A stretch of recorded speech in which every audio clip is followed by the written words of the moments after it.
orang yang terkena stadium 4 di kursi roda tuh udah termasuk bagus tuh kondisinya. Kalau dalam posisi itu seorang pasien mestinya sudah bed rest istilahnya. Apa sih yang mereka perjuangi? Kepentingan rakyat yang mana? Kan nggak jelas. Kuasa-kuasa hukum atau ada kuasa hukum ERT atau kuasa hukum dari Kurniati, Fadilah dan Rustam Effendi yang memang sengaja ngompor-ngomporin terus kliennya untuk melawan. Saya pikir itu bukan pengacara yang baik. Kalau memang Anda seorang lawyer profesional, ambil itu, cari waktu yang pas, siapkan berkas-berkas untuk RJ, datang ke Solo, selesai masalah.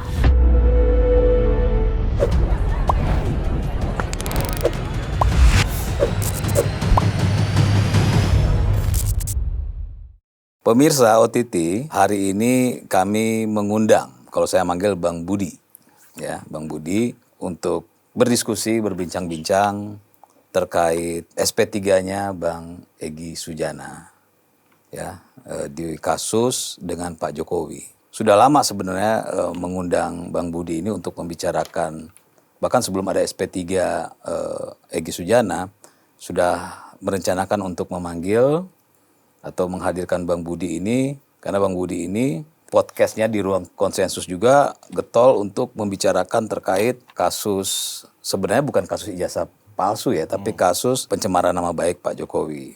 Baru hari ini bisa hadir, tapi ketika hadir hari ini, beliau juga punya acara sendiri ya di nasional. Nah, Bang, dari semua hal ini kita sudah melihat bahwa urusan soal ijazah Pak Jokowi yang mulai disuarakan ya Roy Suryo dan kawan-kawan, ini kan akhirnya sudah kemana-mana, udah kena ke kita kena getahnya juga, Bang, ya sudah ke siapa ya, sampai akhirnya terjadi sebuah peristiwa yang bisa saya bilang sesuatu yang amazing lah ya, di mana Pak Jokowi memaafkan. Pak Jokowi itu manusia luar biasa, Mas. Memaafkan Egy Sujana dan DHL Damai Lubis. Di mana ya ketika saya diskusi dengan salah satu pendukung Pak Jokowi, Egy Sujana yang datang kan ke Pak Jokowi. Itu Pak Jokowi tidak mau mempermasalahkan soal kasus. Tidak mau membicarakan urusan isu-isu itu. Beliau hanya nanya apa yang bisa dia bantu, ya, apa yang dia bisa bantu, permintaan apa, dan permintaan itu adalah beliau mau berobat, nggak bisa karena dicekal, jadi Pak Jokowi tanya apa yang bisa saya bantu, copot pencekalannya, dan tidak banyak bicara, Pak Jokowi mengamini dan melakukan.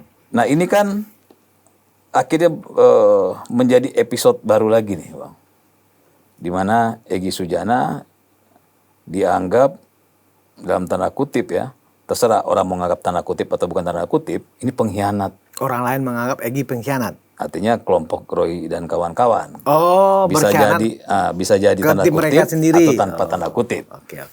Saya mau tanya soal pandangan Abang soal Egy Sujana dan SP3-nya. Ini pandangan Abang, pandangan politis Abang, pandangan logika Abang dan apapun. Ya, saya menggunakan logika kita sebagai aktivis ya. Saya bukan orang hukum, tetapi kita setidaknya punya logika hukum lah ya, politik hukum.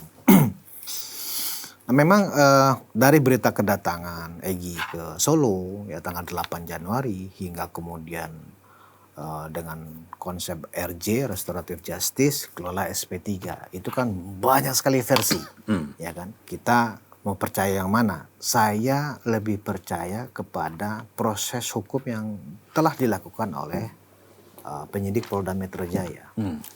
Ya, karena kalau saya tidak mengatakan saya tidak percaya dengan Polda Metro, saya mau rujuk ke siapa? Ke ceritanya Egy, ke ceritanya Roy Suryo, ke ceritanya kuasa hukum Egy, tambah pusing kita. Nah, jadi begini, kita kan menganggap penyidik ini ya adalah orang yang sudah disumpah melakukan fungsinya untuk memberikan untuk memberkas sebuah laporan polisi, sebuah peristiwa hukum. Peristiwa hukumnya kan sudah ditemukan, ada mens rea sehingga ditetapkan sebagai tersangka. Ya. Tetapi dalam KUHP baru ini dimungkinkan peristiwa hukum itu untuk berdamai lah istilahnya. Bahasa kerennya kan RJ, bahasa awam kita mediasi, ya kan. Nah, syarat-syarat mediasi itu sudah terpenuhi. Makanya apa syarat-syarat itu? Nah, ini supaya nggak debatable, saya nggak usah ungkapkan syarat-syaratnya apa. Asumsikan aja syarat-syarat RJ sesuai dengan KUHP baru. Junto KUHP lama lah, anggap begitu. Dan peraturan-peraturan lainnya. Ya, itu sudah memenuhi syarat. Nah, kemudian dikeluarkanlah SP3 buat ES atau BES ya, dan DHL. Dan nggak ada masalah. Bahkan kalau misalnya pihak Roy Suryo merasa tidak puas, ada cacat prosedur, kan sudah dibilang prapit aja. Ya, ya. Kenapa nggak mau? Kalau mereka lebih memilih koar-koar di media, ya berarti mereka tidak pro justisia. Itu aja simple. Nah, di tim kita sendiri, maksudnya di tim relawan Jokowi, ya kita memang mengkritisi juga Egy Sujana. Kenapa kita mengkritisi? Kenapa? Ya, karena informasi tentang dia sakit atau tidak itu loh, ya kan? Itu kan agak mengagetkan ketika bayangin aja Mas Ted, jangankan relawan Jokowi, siapapun pasti kaget lah. Kemarin di kursi roda lu di bandara, logika orang terkena cancer stadium 4, apalagi itu kanker usus, ya kan? Wajar kalau di kursi roda. Orang yang terkena stadium 4 di kursi roda tuh udah termasuk bagus tuh kondisinya. Saya tanya beberapa teman saya internis, ahli penyakit dalam. Kalau dalam posisi itu, seorang pasien mestinya sudah bed rest istilahnya. Ya, dan badannya pasti habis. Karena kan itu terganggu tuh pembuangan. Ya, pembuangan kotoran. Itu kan problem besar itu. Nah, sementara Egy di kursi roda. Oke. Dan karena alasan itu juga Pak Jokowi ya dengan rasa kemanusiaannya ya memberikan maaf dan kemudian meminta Polda mempertimbangkan, kan bahasanya jelas Pak. Saya rasa ini bisa dipertimbangkan oleh pihak penyidik di Polda Metro Jaya untuk diadakan restoratif justice. Bahasa Pak Jokowi itu jelas, dipertimbangkan. Kemudian itu ditindaklanjuti. Ada memang surat permintaan RJ dari kuasa hukum Bang Egy, ya kan? Dari Pak Jokowi sudah ada, ya jadilah barang itu. Bahkan kemudian masih ini tidak memenuhi syarat karena ini RJ hanya untuk kasus-kasus ringan, misalnya. Itu kan itu urusan polisi. Anda berdebat aja. Mekanisme hukum kita sudah diberikan ruang. Anda nggak puas, prapit. Ya kan? Bertempurlah dengan majelis tunggal. Kalau prapit kan biasanya hakim tunggal, bos. Iya kan? Nah, mereka nggak mau lakukan itu. Tapi bagi saya begini, Mas Ted. Kalau saya lihat diskusi semalam itu menarik ya di sebuah stasiun televisi. Ya kan, itu seru sekali saya pikir. Sama Bang Vincent tadi disuruh nonton. Nah, saya nonton sampai selesai kebetulan. Itu di akhir acara saya menduga, ya mudah-mudahan dugaan saya benar karena kita orang baik, Mas Ted. Ya kan? Kita juga nggak ingin ada yang tercederai. Misalnya Pak Jokowi kan sudah mengatakan untuk 3 orang mungkin tidak mau diberikan maaf. Kan gitu ya. Tapi kan Pak Jokowi orang baik, Mas Ted. Last minute. Manakala memang hitung-hitungan mereka penjara sekian tahun loh. Saya jangan membayangkan 2, 10, 15 dan seterusnya di penjara. 1 hari saya rasanya nggak rela. Karena kan 1 hari itu kemerdekaan kita dirampas. Kan yang paling mahal dalam hidup ini kemerdekaan. Betul. Iya kan? Apa sih yang mereka perjuangi? Kepentingan rakyat yang mana? Kan nggak jelas. Nah, dalam pikiran saya dari percakapan yang ada di talk show kemarin itu di Rakyat Bersuara ya, ada kemungkinan ya ini mereka akan mengikuti jejaknya Bang Egy untuk restoratif justice. Rame-rame datang ke rumah Pak Jokowi nih. Kalau saya dalam posisi Roy Suryo, anggap begitu ya, Mas Ted ya. Mudah-mudahan Roy Suryo nonton ini. Nonton dia, cuma nggak mau datang kalau Nggak mau diundang. datang ya. Kalau saya dalam posisi Rosrio atau dalam posisi Tifa atau Risma Rismon. Tifa atau Rismon gitu loh. Pertama saya bayangkan saya pasti kalah, ya kan. Membayangkan hidup di penjara, bagaimana keluarga yang di luar, ya kan. Bukan hanya sekedar nama baik mereka digunjingin tuh oleh orang sekelilingnya.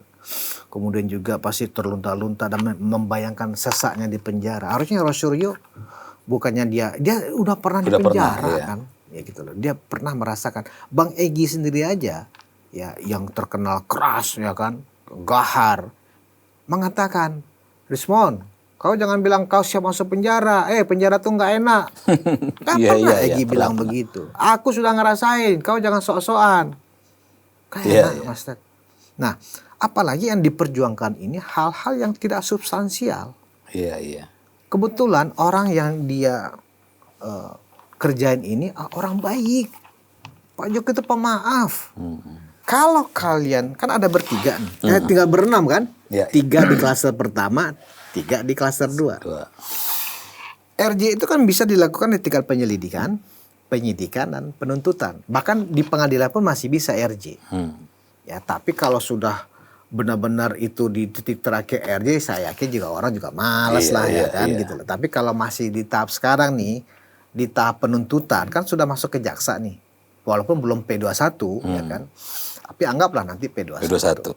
Kalau memang dia berpikir panjang ya kan, udahlah datang aja ke Pak Jokowi. Mohon maaf Pak, kami semua sudah menduga yang salah. Ya karena itu kami minta maaf atas segala fitnahan yang sudah diberikan selama ini. Udah selesai itu perkara. Yakin Pak Jokowi? Yakin saya. Kan mereka itu kan bagian dari rakyatnya Pak Jokowi juga dulunya. Dan kita tahu Pak Jokowi itu bukan orang tipe konflik. Ya, orang yang sangat lapang dada. Kalau masalah hina dan menghina, ya kan? Pak Jokowi selama 10 tahun menjabat presiden kurang apa dihina. Tapi kan nggak pernah merespon. Ya kan? Itu yang ditiru oleh Pak Prabowo sekarang. Bagaimana Pak Jokowi legowo, itu kan hak masyarakat. Ini kan demokrasi. Pak Prabowo juga begitu sekarang. Kurang apa juga kritik kepada Pak Prabowo. Bahkan sindiran dan segala macam. Parah juga sih. Pak Prabowo meniru Pak Jokowi gitu loh.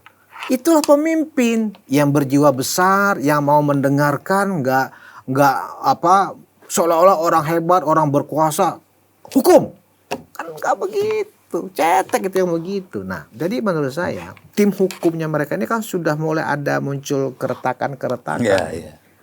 Ada yang saya tangkap ya, mudah-mudahan saya benar tentunya. Mereka mungkin akan menyarankan, udahlah tiru aja Bang Egy. Bang Egy kan panutan kita. Ya kan? Satu itu.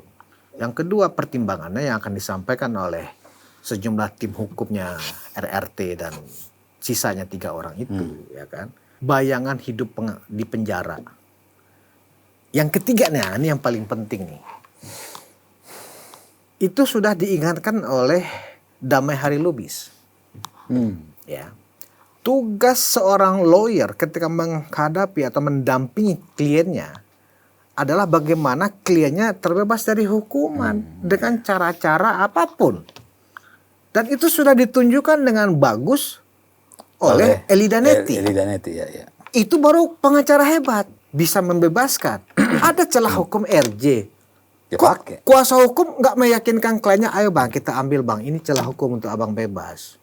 Gitu loh. Diambil karena kebetulan situasinya mendukung untuk itu. Ya kan? Begitu juga DHL. Ada beberapa kondisi sebelumnya yang dia belum pernah terlapor tapi sudah tersangka. Itu kan juga persoalan hukum. Ya kan? Itu juga melakukan itu. Nah, sekarang kuasa hukum mereka kan mulai terbelah ini. Baik 3 orang yang di klaster 1 maupun di klaster 2. Kalau saya jadi pengacaranya, segala cara pun saya akan tempuh untuk meringankan atau membebaskan klien saya. Ini ada nih, Mas Ted. Celah hukumnya ada.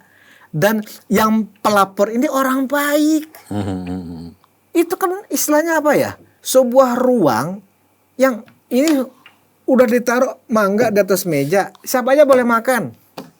Terus karena nggak mau, mangga ini pasti haram nih, mangga nyolong nih kan gitu loh. Kan berarti kita orang nggak bersyukur namanya. Ya udahlah, orang yang ini sudah menggigit ya kita makan deh mangganya. Seperti itu. Atau dihidangkan nasi padang nih, makan ya gitu loh. Aman, ini sudahnya halal kok gitu. Kok nggak dimakan? Jangan makan, itu beracun tuh. Oh jangan-jangan yang ini dibayar dengan uang yang nggak halal nih. Kok begitu?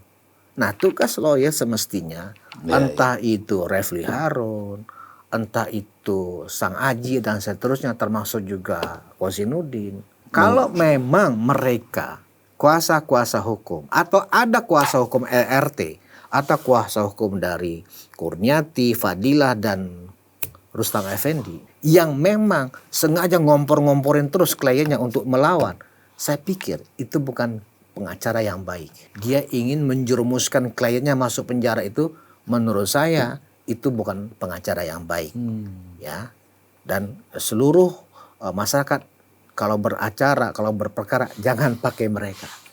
Ya kan? Udah nyata loh. Mereka ada jalan pintas. Ada jalan pintas.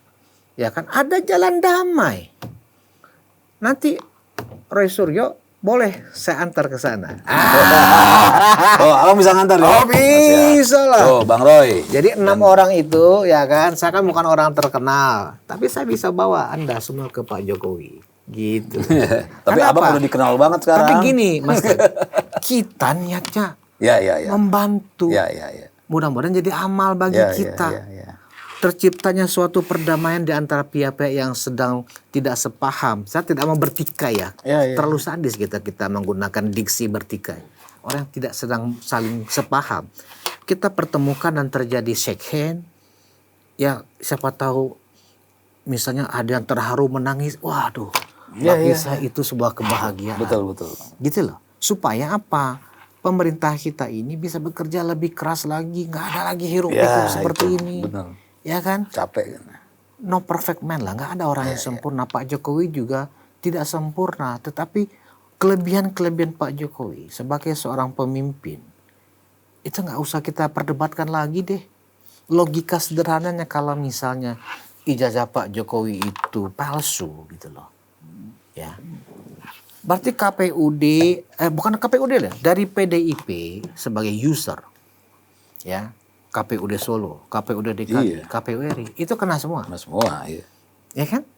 Nah, ini udah providernya sudah mengatakan, itu produk kami. Apalagi UGM sudah bilang begitu. Kecuali, nggak lulus kawan ini.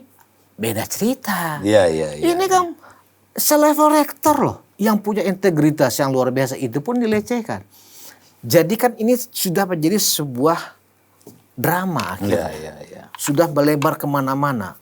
Kita hentikanlah itu. Setuju Bang. Ya kan? Setuju. Karena apa? Bukan karena saya terdampak ya dari kasus ini. Kalau toh benar misalnya bahwa ini ada muatan politiknya, ada tujuan-tujuan politiknya yang tertumpangi. Misalnya ini sengaja dilakukan untuk membuat nama Pak Jokowi menjadi jelek di mata masyarakat. Percuma bos. Percuma. Berarti mereka itu bisa saya sebut sebagai orang yang ahistori. Ya, kenapa saya berani mengatakan ahistori? Kurang apa Pak Jokowi pada saat Pilpres 2014 fitnahnya lebih gila lagi. Gerwani lah, PKI lah, anak Cina lah, kurang apa? Berpengaruh nggak buat masyarakat? Padahal pada saat itu Pak Jokowi belum menjadi presiden loh. Kebaikan, kehebatan Pak Jokowi berpihak kepada rakyat itu belum kelihatan loh. Menang. Apalagi setelah 10 tahun. Iya. Dituduh, difitnah dengan kayak begitu yang ada. Kan kita lihat terakhir bulan Desember, Burhanuddin Indikator mengeluarkan rilisnya. Tingkat kepercayaan publik kepada Pak Jokowi 83%. Udahlah. Kalau mau tempurlah secara sehat. Iya. Ngapain sih? Kalau misalnya ada partai-partai yang berhasrat ketok maunya ingin menjadi capres, MK kan sudah ketok palu. Seluruh partai peserta pemilu dibolehkan mencalonkan sendiri. Entah Zulkifli Hasan boleh nyapres, boleh. Bahlil boleh semuanya. Asal tahu diri aja kan gitu. Ya kan? Tapi secara aturan boleh. Karena tidak ada lagi presidential threshold. Itu loh. Itu kan hebat. Jadi kenapa harus dengan cara-cara mendowngrade seseorang yang dianggap kuat. Kalau memang belum waktunya dan belum takdir, belum ada titah dari Yang Maha Kuasa, nggak usah dipaksakan. Ya kan gitu loh. Sekarang misalnya begini, Mas Ted. Kan saya orang yang taat pada perintah Pak Jokowi. Dukung Prabowo Gibran 2 periode, kita dukung. Iya, iya. Nah makanya kita mendukungnya dengan cara apa? Dengan cara pemerintahannya harus berprestasi di mata masyarakat. Mampu mengatasi masalah-masalah kesulitan ekonomi. Ya kan? Mampu membuat situasi damai. Itu kan. Nah kalau ada gangguan-gangguan seperti ini, anggaplah itu dinamika. Oke, ini udah selesai lah. Jadi saya berharap sebenarnya kalau terkait dengan kasus Egy, Mas Teddy, justru jadikanlah RJ-nya DHL, RJ-nya BES ini sebagai teladan yang harus dicontoh.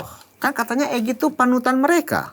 Panutannya Kurnia, panutannya Kosinudin, panutannya juga siapa? Padilla, ya kan? Ya ikutinlah, teladanin. Kalau ada kuasa hukum mereka, entah siapapun namanya, dari Refli, Azam Khan, Kosinudin, Gofur, ya, yang mengambil langkah untuk terus berseteru, sebenarnya dia itu bukan kuasa hukum. Dia adalah provokator. Karena sebagai kuasa hukum, sebagai lawyer, sebagai advokat, tugas dia ketika menerima kuasa dari klien adalah membantu, ya, membebaskan, dan maksimalnya membuat kliennya itu bebas dari hukuman. Aturannya tersedia nih. Sudah ada. Terhidang, istilahnya terhidang. Tinggal mau apa? Itu kan berarti apa? Ego. Sombong. Bukan ego, Bang Ted, sombong. Oke. Orang sombong tuh Tuhan nggak suka, Bang Ted. Iya. Jadi pelajarannya sesimpel itu. Kalau kita membahas apakah pertemuannya sebenarnya seperti apa sih? Aduh, terlalu banyak variasinya, pusing kita. Dan kita kan tujuannya kan, apalagi podcast OTT ini kan mengedukasi masyarakat, ya kan, dengan informasi-informasi yang bernas, ya kan, dengan tujuan agar memberikan wawasan kepada publik. Ini cara-cara yang sebaiknya dilakukan. Ya. Mudah-mudahan ini bermanfaat tentunya, ya kan, gitu. Mas Teddy. Bang, terima kasih Bang ya. Tapi Abang kalau diundang lagi hadir ya. Oh siap. Kalau Pak Vincent yang undang Mas Teddy, wah, siap perintah. Ya kan? Ya kan? Oke. Kalau Pak Pemret undang, ya siap Pak Vincent, ya kan gitu. Siapa tahu saya bisa seterusnya ada di sini. Ya, pemirsa OTT ya, tadi pembicaraan saya dengan Bang Budi. Kita harus belajar juga dari Pak Jokowi, di mana saya bilang saya cukup takjub ya, secepat itu Pak Jokowi sudah dihantam berbulan-bulan, datang sekali, dimaafkan, dan keluar restoratif justice. Itu sesuatu yang apa ya, saya masih takjub sampai sekarang gitu kan, bahwa ada orang seperti itu yang dihantam terus-terusan, ketika datang ya walaupun katanya tidak minta maaf, tapi paling enggak dengan kedatangannya itu kan sudah jelas kan, ngapain datang kalau tujuannya bukan untuk itu. Dan ada misi kemanusiaan dari Pak Jokowi ya. Mudah-mudahan Roy Suryo dan kawan-kawan mengikuti jejak dari Bang Egy Sujana. Karena saya agak salut juga nih para pendukung Pak Jokowi. Ketika Bang Egy itu akhirnya bebas, itu dari para pendukung Pak Jokowi itu tidak ada hujatan, malah gini Mas Ted, kenapa? Kenapa? Gitu. Jadi begini. Saya kan sekarang kan bergaul dengan para teman-teman relawan itu ya. Jadi berprinsipnya begini, memang ada dinamika di internal tim relawan, tetapi kita akhirnya bersepakat apapun langkah Pak Jokowi, even kita pun nggak setuju, kita harus ikut. Kalau nggak, jangan jadi relawan Jokowi. Kesadaran kolektif itu ada. Makanya ketika kemudian ada itu, ketika mendengar penjelasan Pak Jokowi, mempertimbangkan terjadinya RJ, meskipun ada fitnah nih, suap lagi, triliunan segala macam gitu, kita nggak peduli. Artinya itu. Nah, terakhir, Mas Ted, izin closing statement saya. Nah, sebelum itu saya mau sampaikan bahwa, tapi sebelum itu Bang, saya mesti ingatin dulu, mungkin Roy Suryo dan kawan-kawan mendatangi Buniani. Ingat Buniani, belajarlah dari Buniani bahwa ketika dia di penjara, tidak ada lagi yang peduli dengan dia. Betul. Ya. Jadi sebelum mengambil keputusan, mungkin perlu datangin Pak Buniani dulu tuh. Atau datangin Gus Nur juga. Ya. Nggak ada yang peduli juga dengan Nggak ada yang peduli mereka. Bambang Tri juga. Dan mereka setelah keluar pun nggak ada lagi yang peduli. Kalau kita dengar cerita Bambang Tri dan Gus Nur ketika dia di penjara, bagaimana keluarganya, aduh kasihan. Memang. Ya kan? Jadi Terakhir, closing statement saya untuk terkait dengan RJ yang dilakukan oleh Bang Egy dan Bang Damai, saya menyarankan ke seluruh kuasa hukum ya yang ada di klaster 1 yang tersisa dan di klaster 2, tugas ke Anda sebagai advokat adalah membebaskan klien Anda dari masalah hukum. Ruangnya sudah tersedia, mekanisme hukumnya sudah tersedia. Saya pikir kalau memang Anda seorang lawyer profesional, ambil itu, cari waktu yang pas, ya, siapkan berkas-berkas untuk RJ, datang ke Solo, selesai masalah. Indonesia akan damai, ya, dan kita semuanya akan kembali menjadi anak bangsa. Itu aja, Mas Ted. Terima kasih, Mas Teddy. terima kasih.